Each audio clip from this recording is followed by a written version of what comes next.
Hi guys, share ko lang si Supremo, pwede palang i-connect sa PC para maging camera siya or webcam. So try natin. Camera. Connect na lang siya ng USB cable. Ayan na.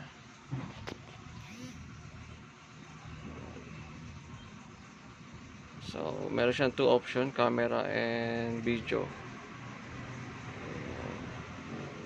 So sa ganon, pwede tayo mag-record ng marami or pwede na siyang maging CCTV. Nice. Pwede na siyang nagre-recording. Pwede nang mahaba ang recording time.